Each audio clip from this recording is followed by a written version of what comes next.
obligatory course, we would have the proper opportunity to deny breach of power, breach of authority, breach of promise, breach of principle, to be denied by what I'm calling absolute consensual representation. Absolute consensual representation, then, is a proposition in which every opportunity is provided to the governed, ostensibly self-ruling public to invalidate the improprieties of unjust or unperfect law. It's a natural course which must be admitted if a republic is to perfect its means of government. As we all recognize, a republic, and particularly such a republic then, is the most conducive vehicle to, in fact, preserving freedom and justice, because those two things are always inseparable. That is, the limits of liberty are prescribed by infringement on the like liberties of others. And so there's no such thing as liberty or freedom without justice, and therefore there is no such thing as a truly free and just republic unless that republic adopts absolute consensual representation. In my discussion today, I'm going to start more or less in the historical pattern which my attempts to promote mathematically perfected economy led me through during the 2008 presidential campaigns. And so I'm going to begin more or less where I left off with the Paul campaign, because it's a fitting introduction to the proposition of mathematically perfected economy as it was presented to the Dennis Kucinich presidential campaign.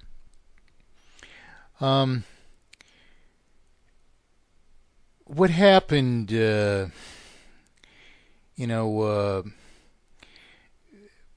people in both these camps and on every other side of all the political and monetary issues here, what they cannot realize, because they're deprived of the rather dark events which surround much of what goes on in public view, which is given a pretty look and feel, a more delightful flavor, is that there are many devious things going on under the surface, which in fact we can intuit from the form of the propositions before us, and yet which we really need to evaluate as the pattern, which which comprises all of the elements that we need to evaluate in the end as to what there is behind each of these propositions. So I'm going to begin with a telephone call that I'd made to Ron Paul campaign headquarters. And to begin that, I should explain that there's a long history between Mr. Paul and myself. Ever since the early 1980s, people had constantly advocated that I needed to get in touch with Ron Paul that he was the person who stood against the Federal Reserve System. And Mr. Paul, to what should be our great curiosity, has refused ever to engage or to debate me. Now, why? Well, we are to determine his possible reasons for why from can only be the events, unless Mr. Paul, of course, wants to offer his explanation, and even that should be subject to evaluation in light of his doings. But I've had over the years a number of people who know him personally, who've even authored their own propositions and presented them to him personally to introduce him to mathematically perfected economy. These people have, in each and every case, been candid, advocates of just simply what they perceive to be the truth. And it's a curious thing, I think, very curious, if not suspicious thing, that Ron Paul has never responded to a proposition of mathematically perfected economy. As we all know, Ron Paul is a Austrian economist, so-called. That is, he purports to be of this purported Austrian class of, quote, economic, unquote, thought. And a curious thing about this is that anyone who's done any research on the purported Austrian discipline would be confronted with a plethora of confounding, conflicting propositions which, to our greatest consternation, are always without full, accountable, comprehensive qualification, because like conventional economics, from which Austrian economics is little distinguishable, these purported disciplines are entirely bereft of formal proof and theorem. That is, there isn't a single proof of a theorem in either. And so, of course, as we evaluate this story as I tell it, and as I dissect these propositions of the Kucinich and Paul camps, we need to keep this in mind, that, where's the qualification of all this? After all, as a diligent republic, how are we to ourselves evaluate these propositions? How are we to know they can possibly serve us? Because of some dogma which merely sounds like it might serve us, that it might be better than something else?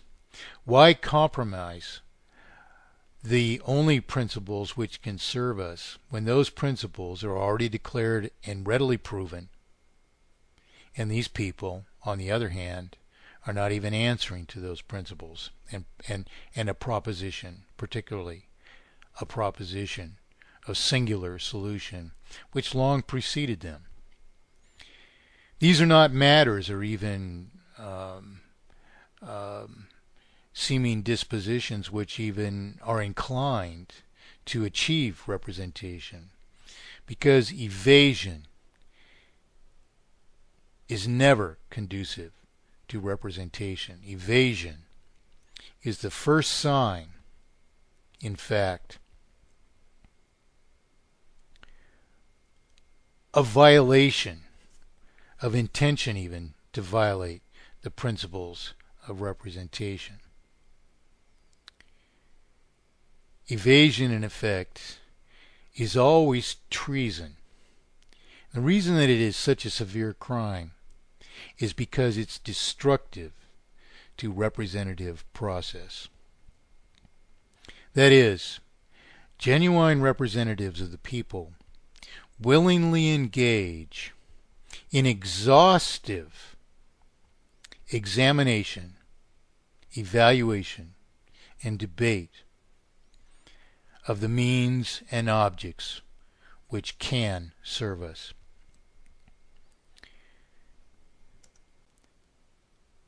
In a republican form of government, then,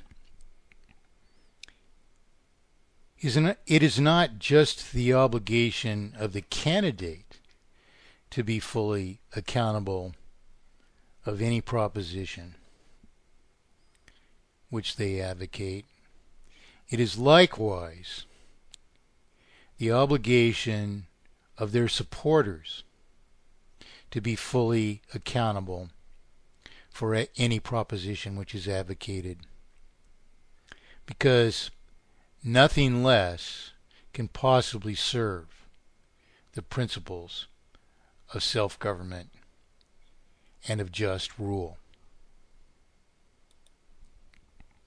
Now, particularly under the frustrations of the times at hand, we can easily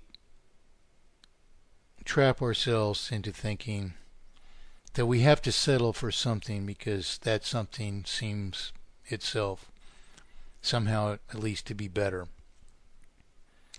But the truth is, the reason that we think that that something is better is because we haven't heard what is right. Better is never the object of a republic. Right is the indispensable object of every republic and of every citizen of a republic, therefore, because nothing less than right achieves justice, and the objects which are indispensable to each of us, and which we leave to be wasted away when we have settled for anything less. After all, what have we done but preclude our own prosperity, lifetime after lifetime, under 100 years over which purported central banking systems have been imposed upon us, which systems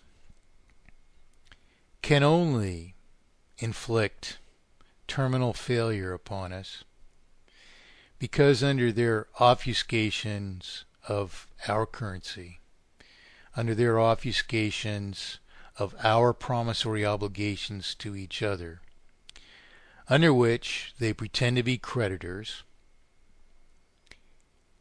and no more than publish evidence of our promissory obligations to each other, to obfuscate that into a falsified debt to themselves, in which obfuscation, then,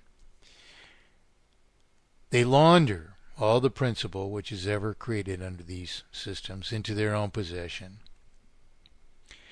and then multiply any original debt into a terminal sum of artificial falsified indebtedness by the fact that this engenders an implicit obligation to maintain a vital circulation.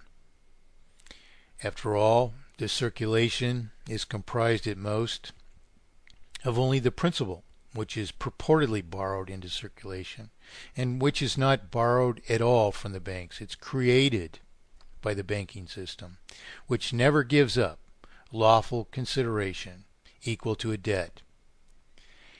It only absorbs the mere minimal, negligible costs of merely publishing evidence of our promissory obligations to each other, which promissory obligations